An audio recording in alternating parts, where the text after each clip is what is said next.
கொடுத்துருங்க. மாண்பு மின்துறை அமைச்சர் அவர்கள். மாண்புமிகு பேரவைத் தலைவர் அவர்களே, நமது சட்டமன்ற உறுப்பினரை சொல்கிறப்போ அதாவது 3000க்கும் மேற்பட்ட கேங்மேனுடைய டிரான்ஸ்ஃபர் பற்றி சொல்லியிருந்தார். நாங்கள் குறிப்பிட்றப்போ அதான் சொல்லியிருப்போம். அதாவது இங்கே வந்து ஆட்கள் பற்றாக்குறை கண்டிப்பாக இருக்குது.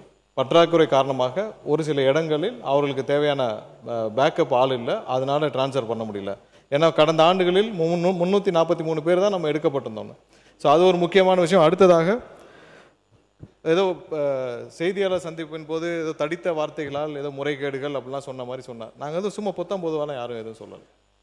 இந்த துறையில் அமைச்சராக வந்த பொழுது முதல்வருடைய உத்தரவின் பேரில் கடந்த 5 ஆண்டுகள் நடந்த அனைத்து டெண்டர்களையும் அனைத்து ஒப்பந்தங்களும் தீவிரமாக ஆராய்ந்து அதில் 4 அமைச்சர்கள் மாறின பிறகும் எல்லாவற்றையும் ஆராய்ந்து 45 டெண்டர்களில் பெரிய அளவில் முறைகேடுகள் கண்டுபிடிக்கப்பட்டு அது டிபிஎஸ்சி விஜிலன்ஸுக்கும் ரெஃபர் பண்ணப்பட்டு வழக்கும் பதிவு செய்யப்பட்டு அதுவும் தற்போது விசாரணையில் நடந்து வருகிறது. அவருக்கும் தெரியும் அது விசாரணையில் நடந்து வருகிறது. அது இல்லாமல் இப்போ வந்து கடன் வாங்கப்படும்னா, ஏன்னா இது தனி நிறுவனம், இது கார்ப்பரேஷன், இது பொதுத்துறை நிறுவனம். இந்த நிறுவனம் இது ஒரு அளவுக்கு தான் அரசு இதுக்கு நிதி கொடுக்குமே தவிர இது தானாக இயங்க தாங்க இயங்கக்கூடிய ஒரு நிறுவனம். கடன் வாங்கி தான் செய்ய முடியும். ஆனால் கடனை வாங்குற போது அந்த கடன் எப்படி நம்ம பயன்படுத்துகிறோன்னு இருக்கும், எங்கெங்கே பயன்படுத்தணும்னு இருக்கணும். பெரிய அளவில் ஆட்களும் வேலைக்கு எடுக்காமல், பெரிய அளவில் இன்ஃப்ராஸ்ட்ரக்சரை நம்ம அதிகரிக்காமல், எதுவுமே செய்யாமல், அதுவும் ஏன்னா மற்ற துறையில் இருந்தப்போ அவர் வந்து மற்ற துறையில் இருந்தப்போ அவர் வேலைக்கு அதிகமாக ஆள் எடுக்கக்கூடியவர் தான். ஆனால் இந்த துறைக்கு வந்த பிறகு போக்குவரத்தில் இருந்தப்போ நிறைய ஆட்களை வேலைக்கு எடுத்திருக்கிறார்.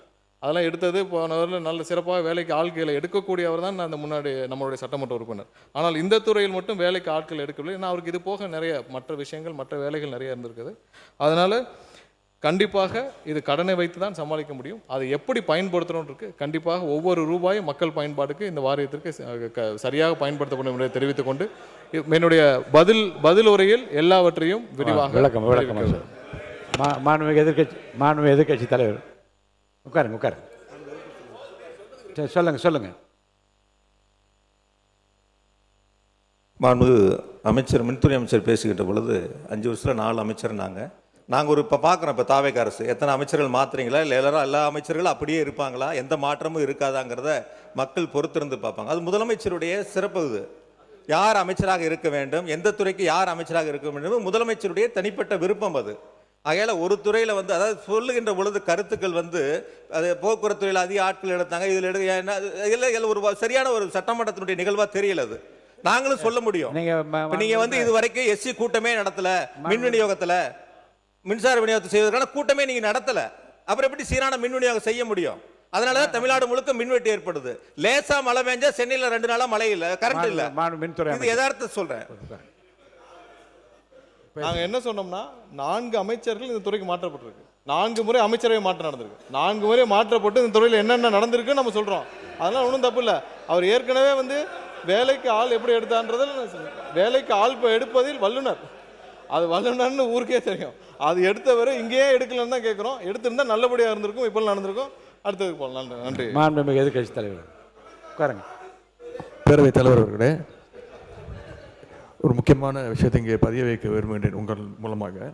நேற்று முன்தினம் அரசு அறிவிச்சிருக்கிறது, அனைத்து சட்டமன்ற உறுப்பினர்களுக்கும் புதிய வாகனம் இந்த அரசு வழங்குவதாக முடிவெடுத்து அறிவிச்சிருக்கிறீங்க. இல்லை, எங்களுடைய திராவிட முன்னேற்ற கழகத்துடைய நிலைமை இந்த அரசில் சபையில் நான் பதிய வைக்க விரும்புகின்றேன். ஏற்கனவே தமிழ்நாடு அரசு கடும் நிதி நெருக்கடியில் இருப்பதாக மாண்புமிகு முதலமைச்சர் அவர்களே கூறி வருவதால் எங்களுடைய கழக தலைவர் மாண்புமிகு முன்னாள் முதலமைச்சர் திரு முத்துவேல் கருணாநிதி ஸ்டாலின் அவர்களின் அறிவுறுத்தலின் பேரில் திராவிட முன்னேற்ற கழகத்தைச் சேர்ந்த 59 சட்டமன்ற உறுப்பினர்கள் இவ்வாகனங்களை பெறுவதில்லை என்று முடிவெடுத்துள்ளோம். மேலும் அரசுக்கு ஏற்படுகின்ற தேவையற்ற செலவுகளை குறைக்கின்ற நோக்கத்தில் மாண்புமிகு சட்டமன்ற உறுப்பினர்கள் தங்களது தேர்தல் வேட்பு மனுவில் குறிப்பிட்டுள்ள பொருளாதார சூழலை கவனத்தில் கொண்டு பொருளாதாரத்தில் நலிவடைந்துள்ள உறுப்பினர்களுக்கு மட்டுமே இந்த அறிவிப்பின் கீழ் வாகனம் வழங்க வேண்டும் என்பதை இந்த அரசினுடைய கவனத்திற்கு தாங்கள் எடுத்து செல்ல வேண்டும் என்று கேட்டுக்கொள்கின்றேன். நாங்கள் கையொப்பமிட்டு இந்த கடிதத்தை உங்கள் மூலமாக அரசுக்கு கொடுத்துக்கிறோம். மாண்புமிகு பொதுப்பணித்துறை அமைச்சர் அவர்கள். பேரவைத் தலைவர் அவர்களே, எங்களுடைய அரசினுடைய முதலமைச்சருடைய நோக்கம் புதிதாக தேர்ந்தெடுக்கக்கூடிய மக்கள் மட்டுமல்ல, இதே சட்டமன்றத்தில் ஏழ்மையாக இருக்கக்கூடிய சட்டமன்ற உறுப்பினர்களும் இருக்கிறாங்க. அதில் முக்கியமாக விடுதலை சிறுத்தைகள் கட்சியுடைய சட்டமன்ற உறுப்பினர் அங்கிருந்து வரும்போது பஸ்ஸில் தான் வந்துட்டு போறாரு. என்ன பிரச்சனை? பேசாதீங்க, தயவுசெய்து குறுக்க யாரும் பேசாதீங்க. திமுக காலையில இருந்து என்ன பிரச்சனை தெரியலையே. நீங்க பேசுங்க, நீங்க பேசுங்க. எதிர்கட்சி தலைவர் ஒரு பதில பதிவு பண்ணா நாங்க அது பதிவு பண்றோம். பண்ணுங்க. அப்ப விசிகேல இருந்து ரொம்ப ஏழ்மையா இருக்கக்கூடிய ஒரு உறுப்பினர் கேட்கிறாரு. அவருடைய குரல் யார் யாரெல்லாம் பஸ்ல வராங்க, யார் யாரெல்லாம் ட்ரெயின்ல வராங்க, அவருடைய குரலா இருந்துச்சு. அப்ப முதலமைச்சர் அனௌன்ஸ் பண்ணும் பொழுது பொதுவா அவையை பொறுத்த வரைக்கும் எல்லோரும் சமம்னு நினைக்கக்கூடிய ஒரு முதலமைச்சர், அதுதான் ஒரு புரோட்டோகால். அப்ப எங்க பொதுச்செயலாளர்கிட்ட கார் இருக்கு, என்கிட்ட கார் இருக்கு, இங்க இருக்கக்கூடிய எல்லாருக்கும் கார் இருக்கு. நாங்க போய் சட்டமன்ற உறுப்பினர் கார் வேணும்னு கேட்க போறது இல்லை. இது ஒரு அடிப்படையா இருக்கவங்களுக்கு புரிதல் இருக்கும். அரசியலா நினைச்சாதான் இது அரசியல். எங்க ஏழ்மையா இருக்காங்களோ அவங்க விண்ணப்பத்தை கொடுப்பாங்க. இது சட்டமன்ற உறுப்பினர்களுடைய ஒரு உரிமையா மாற்றப்பட்டு தமிழக வெற்றி கழகத்தில் யார் யாருக்கெல்லாம் கார் இருக்காங்களோ நாங்க யாருமே கார் கேட்க போறது இல்லை. இதுதான் எங்களோட நிலைப்பாடும். இதுதான் எங்களோட நிலைப்பாடும். எங்ககிட்ட 2-3 கார் இருக்கு, நாங்க போய் சட்டமன்ற உறுப்பினர் கார் கேட்க போறது இல்லை. நம்ம மன்னார்குடி எம்எல்ஏ சொன்னாரு, என்கிட்ட 4 கார் இருக்கு, ஆனா என்னுடைய தனிப்பட்ட கார்ல போகும்போது அரசு அதிகாரிகள் முன்பு அரசு கார்ல போனா நான் ஒரு மரியாதை இருக்கு. இப்ப மாண்புமிகு எதிர்கட்சி தலைவர்கிட்ட 2-3 வீடு இருக்கு, ஆனா அரசு பங்களால இருக்கிறாருல்ல. அவர் லெட்டர் என்கிட்ட தான் கொடுத்தாரு, பொதுப்பணித்துறை அமைச்சரா என்கிட்ட தான் கொடுத்தாரு.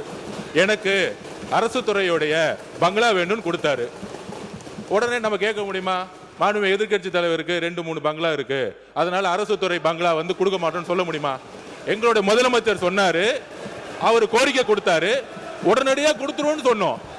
இது உடனே இல்ல இங்க இருக்கவங்க எல்லாருக்கும், அதாவது இங்க இருக்க எல்லாருக்கும் பங்களா கொடுக்கலாமான்னு கிடையாது. இது ஒரு புரோட்டோகால், அவ்வளவுதான்.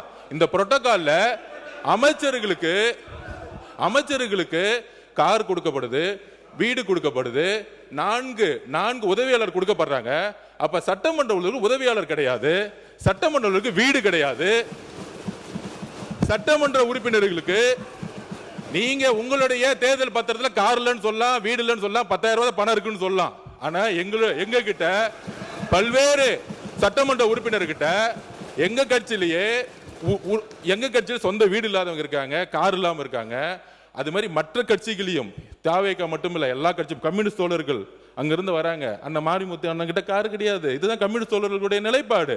அப்ப ஒரு அறிவிப்பு வரும் பொழுது இந்த கட்சியுடைய சட்டமன்ற உறுப்பினர், இந்த கட்சியுடைய உறுப்பினர்களுக்கு அறிவிப்பு வராது.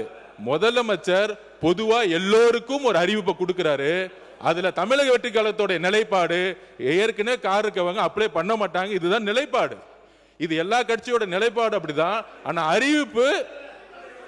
அறிவிப்பு தனி செயலாளர்ங்கிற அறிவிப்பு, ஒரு சட்டமன்ற உறுப்பினர் 3 லட்சம் மக்களை போய் பார்க்க வேண்டிய நிர்பந்தம் இருக்கு, அவரோட தொகுதிக்கு போக வேண்டிய நிர்பந்தம் இருக்கு, ஊர்ல இருந்து வர வேண்டிய நிர்பந்தம் இருக்கு.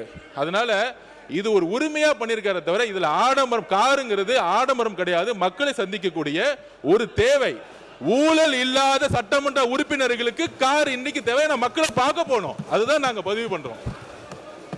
பிளே ஸ்டோர் மற்றும் ஆப் ஸ்டோரில் இருந்து பாலிமர் செயலியை QR கோடு மூலம் பதிவிறக்கம் செய்யுங்கள். செய்திகளை உடனுக்குடன் பெறுங்கள்.